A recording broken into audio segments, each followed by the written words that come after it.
Você vai ouvir agora uma mensagem nos encontros de paz e vida com o pastor João Ribe Palharim.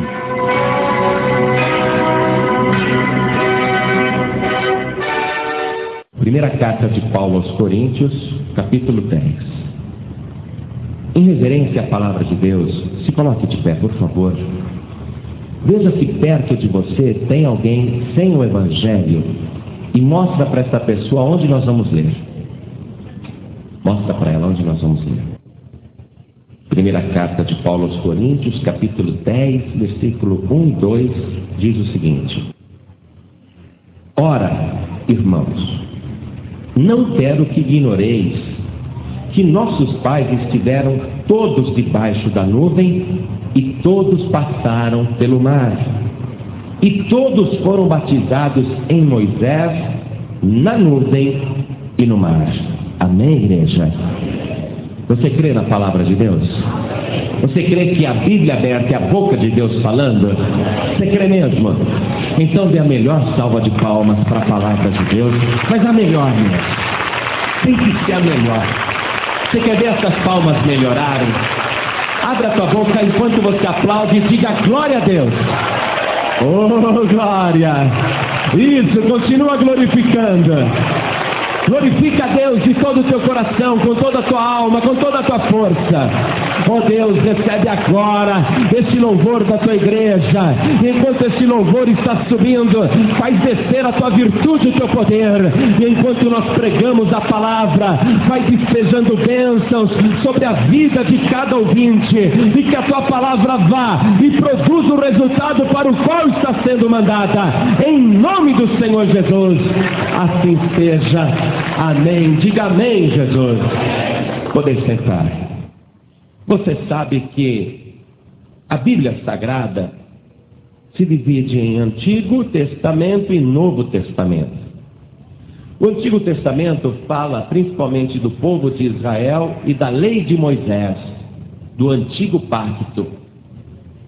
E o Novo Testamento fala principalmente de Cristo e dos cristãos e da igreja, e trata do Novo Testamento, a nova aliança, o novo pacto. Então, quando nós lemos aqui 1 Coríntios capítulo 10, versículo 1 e 2, está dizendo que os antepassados, aqueles lá do Antigo Testamento, eles estiveram debaixo da nuvem, todos passaram pelo mar, e todos foram batizados em Moisés, na nuvem e no mar. Por que Paulo escreveu isso? Porque no Antigo Testamento não existe batismo nas águas, só no Novo Testamento. E ele está mostrando, através disso que nós citamos nessa carta, que no Antigo Testamento não tinha batismo, mas o batismo ali era uma figura, era uma ilustração que precisava ser desvendada. Então, vamos ver o que aconteceu no passado e vamos ver isso rapidamente, abrindo ali o livro de Êxodo, no capítulo 12, versículo 40. Agora nós vamos lá no Antigo Testamento para ver que batismo de nuvem era esse, porque Paulo está afirmando que eles foram batizados sim. Êxodo 12, 40, está escrito assim, que o tempo que os filhos de Israel habitaram no Egito foi de 430 anos. Então, eles ficaram servindo como escravos lá durante 430 anos. E no capítulo 14, no versículo 20, está escrito assim, ó: E ia entre o campo dos egípcios e o campo de Israel. E a nuvem era escuridade para aqueles, e para estes esclarecia a noite. De maneira que em toda a noite não chegou um ao outro. Então Moisés estendeu a sua mão sobre o mar, e o Senhor fez retirar o mar por um forte vento oriental toda aquela noite. E o mar tornou-se em seco e as águas foram partidas. E os filhos de Israel entraram pelo meio do mar em seco. E as águas lhes foram como muro à sua direita e à sua esquerda. Paulo está dizendo o seguinte, que o povo de Israel serviu como escravo no Egito por 430 anos. E que quando eles saíram do Egito, que eles ficaram na frente do Mar Vermelho, e eles ficaram encurralados pelos egípcios, Faraó mandou buscar os escravos de volta e mandou matar os que não quisessem voltar. Eles ficaram sem saída, para trás a morte e para frente o Mar Vermelho. Você conhece a história, muita gente já até assistiu isso em filme. Quando Moisés pegou a vara e ele feriu as águas do Mar Vermelho e as águas do mar se abriram. Mas para que o povo de Israel pudesse atravessar o mar e não fosse alcançado pelos egípcios, uma nuvem veio e ficou entre os egípcios e o povo de Israel. Então, os egípcios olhavam para frente e só via escuridão. E o povo de Israel olhava para frente e só via luz, claridade. A nuvem para os egípcios era escuridão, e a nuvem para Israel era claridade, era luz, iluminação. Então eles passaram por meio do Mar Vermelho, e isso para Paulo era uma figura do batismo nas águas. Então Paulo, ele fala que no Antigo Testamento tinha batismo sim, e que aquele pessoal que saiu da escravidão por causa do batismo nas águas. Eles deixaram de ser escravos no Egito e se tornaram livres porque atravessaram as águas do Mar Vermelho. Então ele começa a dizer aqui que isso era uma figura, era um símbolo, mostrando que Deus depois teria uma aliança melhor através do batismo nas águas. O batismo nas águas serve justamente para isso, para tirar a pessoa da escravidão, para separar a morte da vida, e para que a pessoa, atravessando pelas águas, ela encontre a luz verdadeira para continuar seguindo em frente e se livra da morte. Você repara uma coisa, na leitura aqui de 1 Coríntios, no capítulo 10, Paulo, ele afirmou no versículo 2, que todos aqueles que atravessaram as águas do Mar Vermelho foram batizados em Moisés, na nuvem e no mar. Na nuvem e no mar. Depois que eles atravessaram o Mar Vermelho, Paulo começa a mostrar que eles passaram para uma nova vida. Deixaram para trás a escravidão no passado, e as coisas que aconteceram dali para frente eram uma figura do que acontece conosco depois que a gente se batiza. Então veja o versículo 3, Paulo diz assim: e todos comeram de um mesmo manjar espiritual. Quando o povo de Israel atravessou o Mar Vermelho, eles não tinham padaria, nem açougue e nem supermercado no deserto. E eram milhares e milhares de pessoas que precisavam comer, se alimentar. Então, ele se refere, nesse versículo, que o povo de Israel, no deserto, comia o manjar que Deus dava, isto é, o maná. E que além deles comerem o manjar, eles também, veja aqui o versículo 4, e beberam de uma mesma bebida espiritual. Você já leu lá que no deserto não tinha água encanada, nem poço? Então Moisés, ele feriu uma rocha, e a rocha começou a produzir água. Então Paulo, ele vai fazendo uma analogia com a Santa Ceia, a bebida espiritual. O pão que eles comiam era o pão espiritual, e a bebida que eles bebiam era uma bebida espiritual. A mesma coisa que acontece com a pessoa depois que passa pelo batismo nas águas. Ela passa a ter direito de participar da Santa Ceia do Senhor, onde ela participa de um manjar, onde o pão representa o corpo de Cristo e o vinho representa o sangue do Senhor Jesus. Continuando aqui a leitura de 1 Coríntios capítulo 10, versículo 5. Mas Deus não se agradou da maior parte deles, pelo que foram prostrados no deserto. Sabe o que aconteceu? Depois que o povo de Israel passou pelo Mar Vermelho, teve aquele batismo nas águas do Mar Vermelho, eles não ficaram firmes com Deus. Eles murmuravam o tempo todo. Eles não tinham comunhão com Deus. E muitos pereceram no deserto, mostrando com essa figura que mesmo uma pessoa se batizando nas águas, se ela não ficar firme com Jesus, ela perece no deserto. Que Deus não se agrada da pessoa que não é fiel, da pessoa que não o obedece. O versículo 6, veja só, Paulo escreveu: e essas coisas foram-nos feitas em figura. Quer dizer, era uma figura realmente.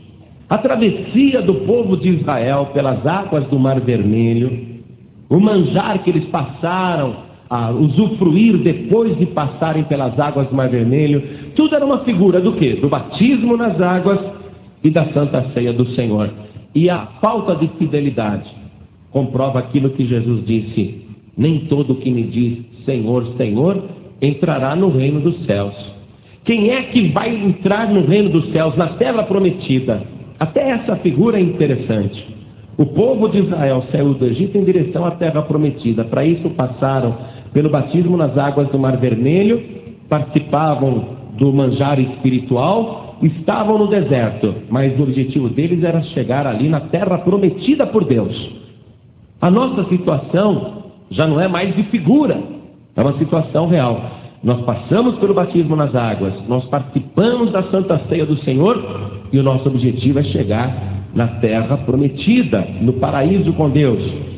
E Paulo nos adverte dos erros que o povo de Israel cometeu ali no deserto e que impediram deles alcançarem a terra prometida. O que atrapalhou para que eles não conseguissem? Continua lendo comigo aqui, versículo 7. Não vos façais, pois, idólatras, como alguns deles. Conforme está escrito, o povo assentou-se a comer e a beber e levantou-se para folgar. Sabe o que eles fizeram, amados? Uma vez Moisés, que estava dirigindo o povo lá, ele subiu no monte para orar a Deus e ficou lá 40 dias e 40 noites. O povo achando que ele não voltava mais, o povo chamou o sacerdote e falou assim: olha, Moisés já era. Com certeza escorregou lá no precipício, caiu, morreu e ele não vai voltar mais. Precisamos de um Deus para nos dirigir. Faça-nos um Deus. Confira isso comigo em Êxodo capítulo 32. Aqui, Mas vendo o povo que Moisés tardava em descer do monte, ajuntou-se o povo a Arão e disseram-lhe: levanta-te, faze-nos deuses que vão adiante de nós, porque quanto a este Moisés, a este homem que nos tirou da terra do Egito, não sabemos o que lhe sucedeu. Pediram para Arão, que era irmão de Moisés, fabricar um Deus. Aí Arão pede uma oferta para os infiéis e eles dão. Olha como eles dão e contribuem muito. Veja o versículo 2. E Arão lhes disse: arrancai os pendentes de ouro que estão nas orelhas de vossas mulheres, de vossos filhos e de vossas filhas, e trazei-mos. Então todo o povo arrancou os pendentes de ouro que estavam nas suas orelhas e os trouxeram a Arão. E ele os tomou das suas mãos e formou o ouro com um buril e fez dele um bezerro de fundição. Então disseram: estes são teus deuses, ó Israel, que te tiraram da terra do Egito. Fabricaram um Deus em forma de bezerro de ouro, fizeram um ídolo. E Paulo está dizendo: fujam da idolatria. Às vezes a pessoa fala: não, eu tenho uma imagem, mas não é um Deus, não é um bezerro. Bom, eu conheço gente que adora imagem de elefante, acredita que a imagem tem poder. Conheço pessoas que têm em casa uma imagem de um homem gorducho e colocam dinheiro na frente da imagem, que é para trazer mais dinheiro. A pessoa acha que aquela imagem lá tem poder. O povo de Israel ficou achando que aquela imagem tinha poder. É isso que Deus condena. A pessoa achar que um ídolo tem poder. Um ídolo que foi feito com a mão do homem, e não foi feito nem pela mão de Deus. Então, eles caíram por causa disso. Olha os pecados que eles cometeram. Às vezes a pessoa se batiza nas águas, passa a tomar a Santa Ceia, mas tem em casa ídolos que ela não retirou. E esses ídolos vão servir de tropeço, e a pessoa vai aborrecer a Deus. E a pessoa não percebe isso. Ela mistura tudo. Ela acha que ter em casa um santinho não afeta a fé que ela tem no Senhor, a fé que ela tem em Deus. Veja como o povo de Israel estava nessa confusão também, Logo depois que ele fez o bezerro de ouro, E o povo começou a falar: esses são os deuses que nos tiraram do Egito, e começaram a adorar os bezerros. Olha o que Arão, irmão de Moisés, sacerdote, falou. Versículo 5: e Arão, vendo isto, edificou um altar diante dos bezerros. E Arão apregoou e disse: amanhã será festa ao Senhor. Veja, eles continuavam acreditando no Senhor, mas estava se prostrando na frente do bezerro de ouro. Às vezes a pessoa acredita no Senhor, acredita em Deus, mas tem um ídolo em casa e ela acende vela para aquele ídolo. O que foi que Deus fez com eles?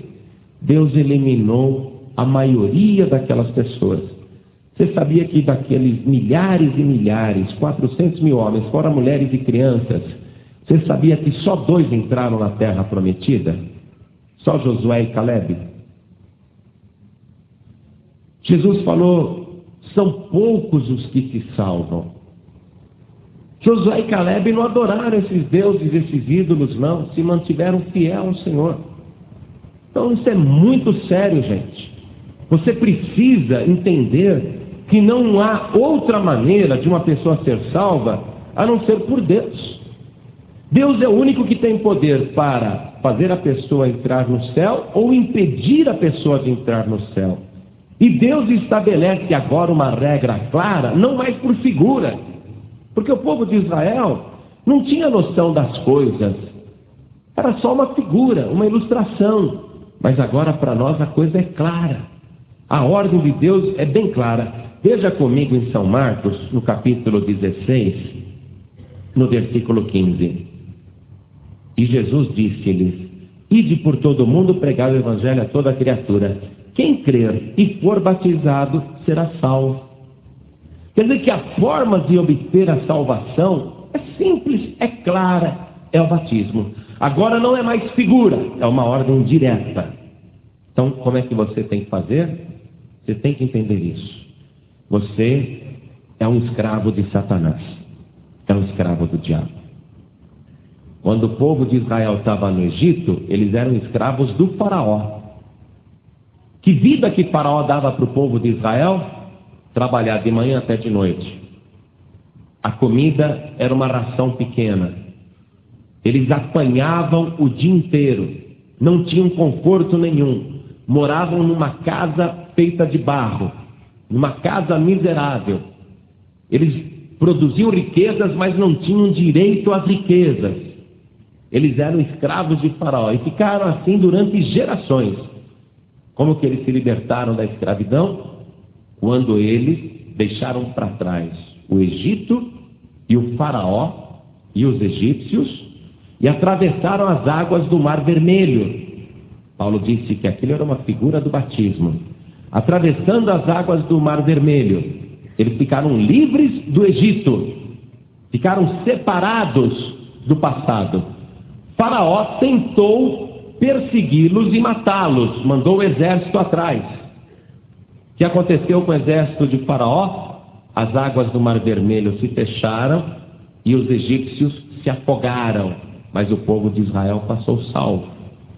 Isso significa então o quê? Que você que ainda não é batizado nas águas, você está aprisionado por Satanás.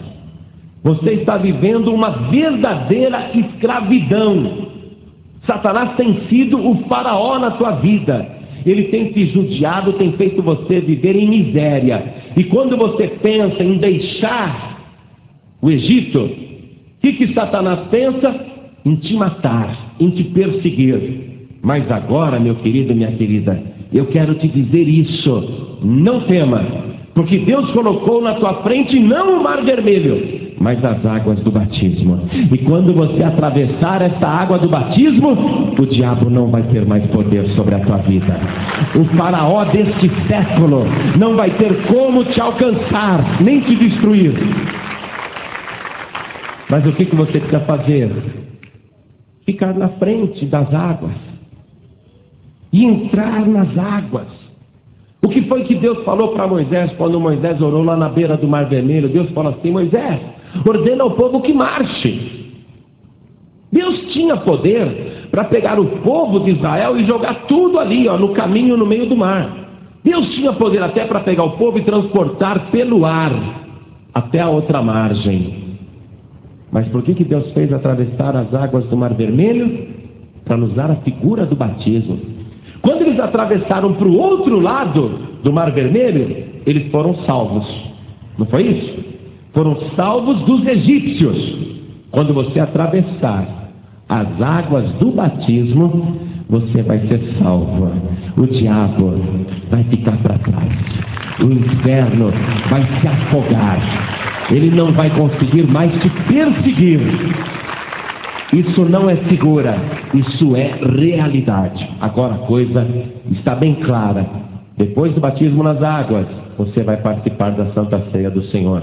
Mas não vai adiantar só participar da Santa Ceia e não obedecer a Deus. Não adianta batizar e participar do manjar. Tem que obedecer a Deus. O povo de Israel atravessou o mar, participou do manjar, mas não obedecia a Deus. Fez lá o bezerro de ouro. Adorou outros deuses, misturou religião. Colocou lá o bezerro, se ajoelhava na frente do bezerro, e Arão, o sacerdote, dizia: amanhã vai ser consagração ao Senhor. Quer dizer, misturava religião, misturava Deus com os ídolos. Por isso que eles não alcançaram a terra prometida.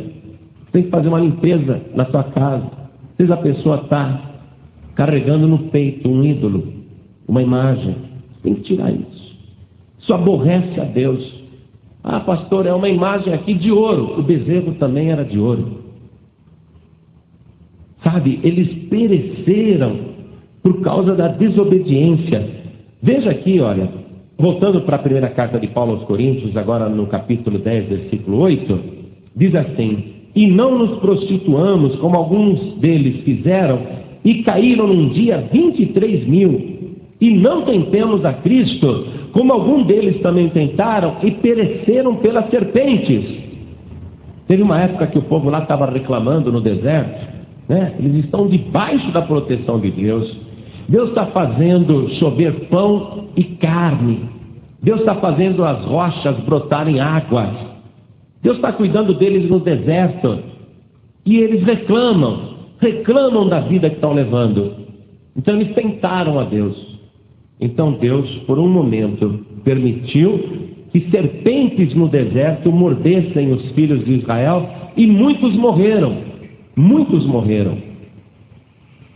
Por causa da murmuração. Versículo 10. E não murmureis, como também alguns deles murmuraram e pereceram pelo destruidor. Vamos ver Números, lá no Antigo Testamento, no capítulo 26 e o versículo 10. Vamos conferir isto, porque se no Antigo Testamento é uma figura para nós precisamos olhar o Antigo Testamento como uma lição para a gente aprender. Olha o que diz aqui, ó. E a terra abriu a sua boca e os tragou com Corá, quando morreu a congregação, quando o fogo consumiu 250 homens, e foram por sinal. Quer dizer, eles foram perecendo até sobrarem apenas 2 pessoas.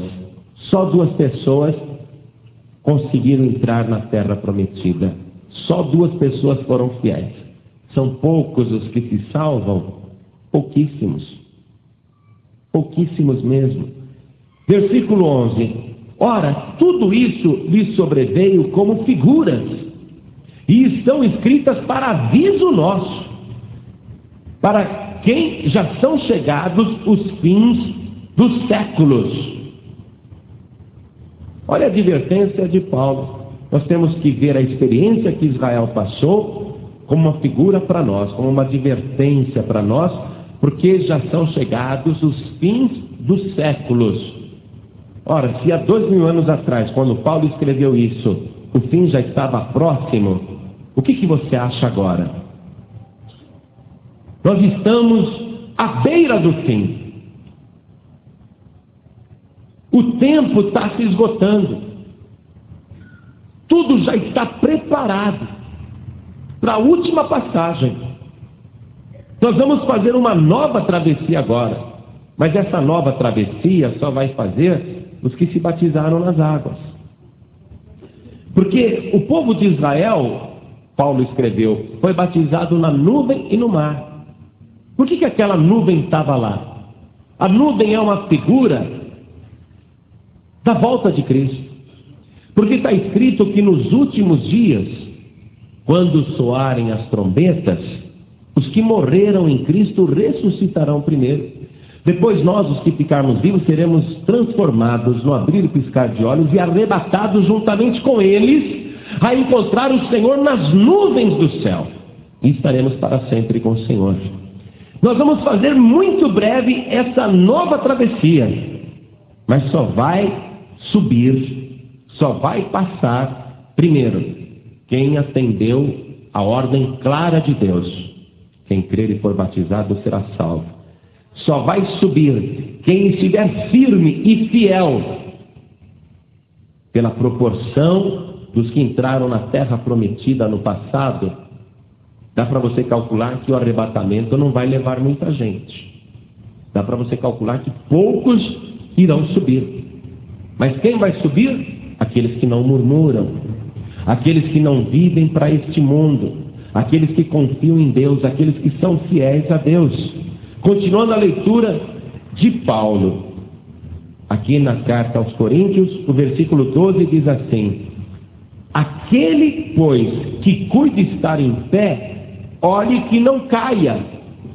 Veja que essa palavra é para quem já é batizado, é para quem já é de Cristo. Olhe para que não caia. Versículo 13: não veio sobre vós tentação senão humana, mas fiel é Deus, que não vos deixará tentar acima do que podeis. Antes, com a tentação, dará também um escape para que a possais suportar. A diferença, amados, agora, entre o Novo Testamento e o Velho Testamento, é que agora nós temos a graça de Deus. Nós estamos vivendo o tempo da graça. O povo de Israel estava vivendo debaixo do Antigo Testamento. Bobeou, dançou. Murmurou, morre. A terra abria a boca e a pessoa era tragada. Serpentes surgiam e mordiam as pessoas e elas morriam envenenadas. Quer dizer, fazia e pagava na hora. Agora não, nós estamos no tempo da graça.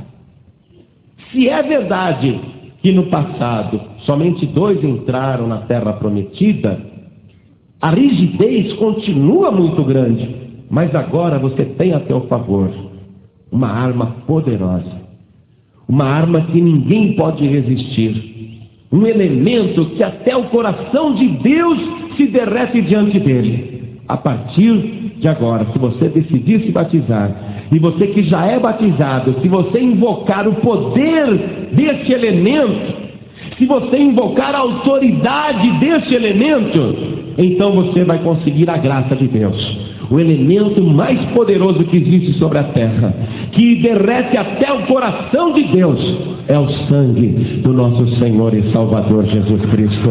O sangue de Jesus te purifica de todo o pecado. Essa mensagem é para toda a igreja. Primeiro, para os que ainda não são batizados nas águas, precisam se batizar. No próximo batismo agora, você não tem saída. Ou você se batiza e escapa e é salvo, ou o faraó deste século, ele vai te alcançar e ele vai te destruir. Ou você estabelece agora um novo pacto, uma nova aliança, o Novo Testamento, ou você vai estar debaixo da lei, do Antigo Testamento, do rigor da lei. Ou você se batiza agora e escapa, atravessa a água e escapa do faraó deste século, ou você vai perecer. E você que já é batizado nas águas, quem está de pé, olhe para que não caia. Amados, nós estamos vivendo o fim do fim. Quando Paulo escreveu isso, vamos refletir um pouquinho, porque você tem que aprender a meditar na palavra de Deus. Dá uma lida comigo aqui na carta de Paulo, capítulo 10, aos Coríntios, versículo 11, é o que ele escreveu no finalzinho. para quem já são chegados os fins dos séculos. Veja, ele colocou os fins dos séculos. Por que ele não falou o fim dos séculos? Os fins dos séculos. Por que a palavra fim está no plural? Porque são vários fins. Agora nós estamos no fim do fim. Nós estamos no último do fim. Igreja, abre os teus olhos. Ergue a tua cabeça para o alto. A qualquer momento a trombeta vai soar e Jesus Cristo vai voltar para buscar a sua igreja. Fica de pé na presença de Deus. Não caia. Fica firme nesse caminho. Aproveita enquanto a graça de Deus está agindo na tua vida. Olha, Deus não vai levar em consideração os teus pecados se hoje você decidir se batizar. Deus não vai levar em consideração as coisas que você fez no passado. Ele vai estabelecer uma nova aliança com você. E aqueles que já são batizados nas águas, você está debaixo da graça de Deus. Não é mais o rigor da lei, não. Fez, pagou aqui na terra, nada disso. Agora, a misericórdia está exercendo sobre a tua vida um tempo de compaixão de Deus, onde você chega diante de Deus, chora e pede perdão, e Ele te perdoa. Amados, os que ainda não são batizados nas águas, agora não é mais figura, não é uma coisa subjetiva, é clara, é objetiva, é uma ordem. Você obedece se quiser. Jesus ressuscitou dos mortos, mandou pregar o evangelho a toda criatura, inclusive para você. E ele disse: quem crer e for batizado será salvo. A pessoa, para crer, ela tem que ter entendimento. Agora você tem entendimento. Mesmo um assunto que parece complicado como esse, para você ficou claro. Você já entendeu. Você sabe agora, você analisa. E você está vendo que é verdade. E você está sentindo que algo no mundo está prestes a acontecer. O mundo inteiro sabe disso. Até as pessoas que não querem acreditar, elas sentem no ar que alguma coisa está para acontecer. O mundo está em suspense. A pessoa que não acredita no Evangelho, mesmo assim ela sabe que alguma coisa está para acontecer. Há um temor no mundo. E você sabe que alguma coisa está para acontecer. E para você a coisa é clara. É a volta do Senhor Jesus. É o arrebatamento da igreja. Para você isso é claro. E para você ficou claro que para ser salvo, você tem que se batizar. E só uma pessoa que tem entendimento é capaz de tirar essa conclusão. Por isso que Jesus disse: quem crer e for batizado será salvo. Primeiro crê, depois batiza. Por isso que o batismo de nenê não vale. O nenezinho não tem capacidade de crer, não tem capacidade de entender. Eu posso pegar um nenê no colo e pregar o evangelho, eu prego essa mensagem inteira para um nenê, e depois eu digo para o bebezinho: você quer se batizar nas águas? Levanta a tua mão. O bebê não levanta a mão. Eu falo para o nenezinho: se você se batizar, você vai ser salvo. Você quer se batizar? Diga sim. O nenezinho não fala. Ele não tem entendimento, ele não tem a capacidade de crer. E você pensa que foi batizado porque quando você era nenezinho te levaram numa igreja, te jogaram um pouquinho de água na cabeça e você acha que foi batizado. Você não foi batizado. Não foi. Jesus não disse: quem for batizado e depois crer será salvo. Não adianta você falar: fui batizado quando eu era nenê, aí quando eu fiquei grande eu fiz primeira comunhão. Jesus não disse que quem fosse batizado e depois fizesse primeira comunhão seria salvo. Não existe isso no Novo Testamento, em nenhuma Bíblia, nem católica, nenhuma Bíblia tem isso. Não existe batismo de nenê no Evangelho. Pede para o padre te mostrar. Fala: padre, me mostra aqui na Bíblia católica onde que mostra o batismo de nenezinho. O padre vai ficar branco. Ele vai falar: mas a tradição Que tradição, coisa nenhuma. Tradição não vai salvar ninguém. Você vai ser salvo pela palavra do Senhor Jesus Cristo, pelo poder do sangue de Jesus Cristo, por acreditar na palavra do Senhor Jesus. Você prefere acreditar no padre ou prefere acreditar em Jesus? Você que foi batizado quando era nenê, você não tinha capacidade de crer. Não valeu. Agora sim, agora você sabe. Você está ouvindo. Agora você consegue julgar, analisar, raciocinar e decidir. Eu não posso decidir para você, nem Deus. Deus não pode pegar você aí, ó, e erguer você, e como se você fosse um bonequinho, colocar você aqui na frente. Você não é um boneco. Você é uma criatura feita à imagem e semelhança de Deus. Jesus falou: pregai o evangelho a toda criatura. E você está ouvindo. Deus gostaria muito de te salvar, mas você tem que tomar a sua decisão. É você que diz: eu vou me batizar, porque eu ouvi o evangelho, eu acreditei, então eu quero me batizar. É você que tem que vir andando aqui para a igreja no dia do batismo, e é você que tem que chegar até a frente da água lá e marchar em frente. Deus não vai te jogar na água, nem eu. É você que vai ter que entrar. Você vai ter que entrar lá dentro da água. E você vai, aí sim, receber o batismo. Quando você passar pelas águas, vai haver uma separação entre a morte e a vida, entre o céu e o inferno. Quando você atravessar as águas do batismo, do outro lado, você vai estar a salvo. Você não vai ter mais nenhuma condenação. Mas é você que tem que decidir. Bem que eu gostaria de te trazer aqui na marra e te batizar, mas não ia valer. Não ia valer. Se eu pegasse você na marra e te batizasse na marra, você não ia ser salvo. Porque você tem que crer para se batizar. Tem que falar: eu creio, eu quero. Aí você vem andando com seus próprios pés. A gente só te batiza. Você entendeu? Eu não posso decidir para você, teu pai e tua mãe não podem decidir para você, o padre não pode decidir para você, o pastor não pode decidir para você, Jesus não pode decidir para você, Deus não pode decidir para você. Deus não pode te obrigar a se batizar. Não vale. É você que tem que acreditar. É você que tem que decidir. E o batismo está chegando. Está chegando a hora. Você precisa tomar a sua decisão e avisar Deus. Fala: meu Deus, ó, eu estou avisando que eu vou me batizar no próximo batismo. Se a volta de Jesus acontecer antes do meu batismo, se eu morrer antes do meu batismo, eu já estou avisando que se eu tiver tempo, se eu não morrer e se Jesus não voltar, eu vou descer as águas, eu vou atravessar as águas do batismo. Você tem que dar este aviso. Tem que fazer sua reserva. Pode ser que Jesus mande tocar a trombeta antes do próximo batismo. Aí você fica.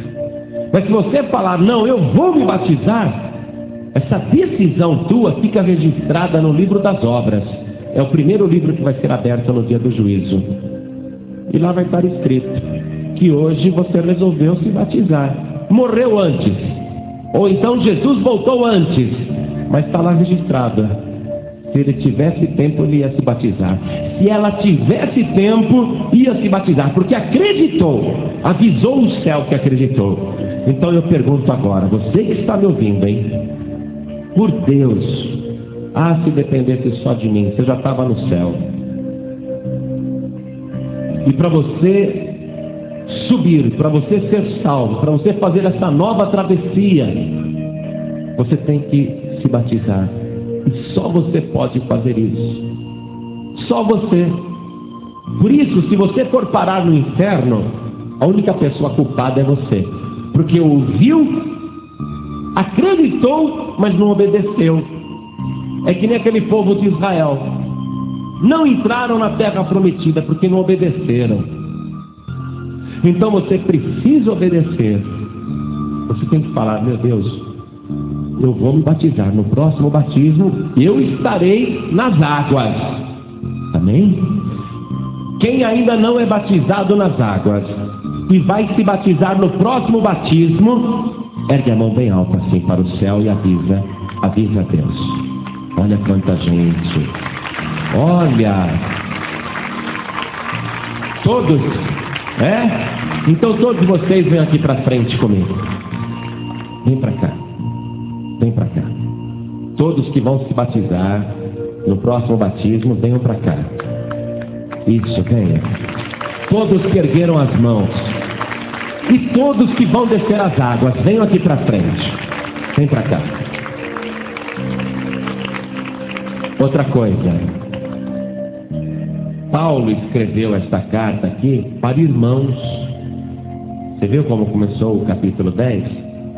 Ora, irmãos. Ora, irmãos. Ele escreveu para irmãos. E para os irmãos ele disse: aquele, pois, que cuida estar em pé, olhe que não caia. Deus não quer que você caia. Se você caiu, você precisa se levantar. Deus não quer pessoas caídas. Ele quer pessoas de pé. Então você, mesmo que tenha caído, sabe o que a Bíblia diz? O justo cairá e não ficará prostrado. Se você sente que tem alguma coisa te acusando, pastor, de fato eu caí, estou fraco na fé, estou morrendo na fé. Se você está se sentindo assim, então não fica no teu lugar. Vem aqui para frente, porque a tua vida vai ser restaurada hoje. Você vai voltar a ter a alegria da salvação. Isso, venha. Venha. O importante é você estar na presença de Deus. Deus vai te levantar. Isso, venha. Eu vou pedir para toda a igreja continuar de pé e estender as mãos na direção dessas pessoas. Coloque a mão direita sobre o teu coração. Com a mão direita sobre o teu coração, só os que vão se batizar, orem assim comigo: meu Deus e meu Pai, a minha decisão está tomada. No próximo batismo, eu virei à tua casa e descerei as águas e vou lavar os meus pecados, me preparando para a grande travessia através das nuvens que se dará na volta do Senhor Jesus e no arrebatamento da igreja. Agora, meu Deus, se o Senhor voltar antes do meu batismo, ou se eu morrer antes de descer as águas, registra agora no livro das obras que eu já me decidi. No próximo batismo eu descerei as águas, em nome do Pai, do Filho e do Espírito Santo. Amém. Agora todos, além dos que vão se batizar, aqueles que estão aqui na frente, que vieram pedir restauração, todos agora, orem comigo. Meu Deus e Pai, meu Deus querido, eu preciso de poder para vencer. Eu preciso de virtude para continuar a minha jornada. Eu preciso de poder do teu Espírito Santo. Me ajuda, meu Deus, me dá força, me dá poder e me dá vitória. Me livra, Senhor, de todo mal e não permita que eu caia. Mas se eu cair, me levanta, porque eu sei que a tua graça me sustenta. Eu sou salvo, não porque eu mereço, mas porque o Senhor me ama e eu também te amo. Meu Deus da glória, faz esta obra na minha vida e me guarda até o dia da consumação de todas as coisas, em nome de Jesus. Assim seja. Continue em espírito. Senhor Deus e Pai, essas pessoas que estão aqui querem a salvação. Elas não querem cair no deserto, nem perecerem no meio do caminho. Elas querem chegar à terra prometida. Elas querem tomar posse do reino que está preparado desde a fundação do mundo. Por isso elas vieram aqui na frente e se renderam a Ti. Muitos vão se batizar no próximo batismo nas águas. Outros vieram aqui à frente para se reconciliar contigo, para pedir perdão, para voltarem a ter a alegria da salvação. Então agora, meu Pai, comece a operar em cada vida, em cada coração, sobre cada pessoa que está aqui. Sustenta com a Tua mão poderosa. Ah, meu Deus, olha sempre para cada um de nós, através da cruz do Calvário, porque nós estamos debaixo do Novo Testamento, debaixo da nova aliança do sangue de Jesus. Nós não estamos debaixo da lei, nós estamos debaixo da graça, e pela graça nós somos salvos mediante a fé. E a Tua palavra diz que isso não vem de nós, é dom que o Senhor nos concede, é presente que o Senhor nos dá, e nós tomamos posse deste presente, nós tomamos posse da salvação. Restaura cada vida, Senhor. Quem estiver caído, levanta. Quem estiver prostrado, ou fraco, ou fraca, fortalece, anima, dá bênção, meu Deus, a cada vida, através desta oração, em nome do Teu Filho Jesus, que assim seja feito. Amém, Senhor. Diga amém, Jesus. Amém. Pode se levantar agora. Pode levantar.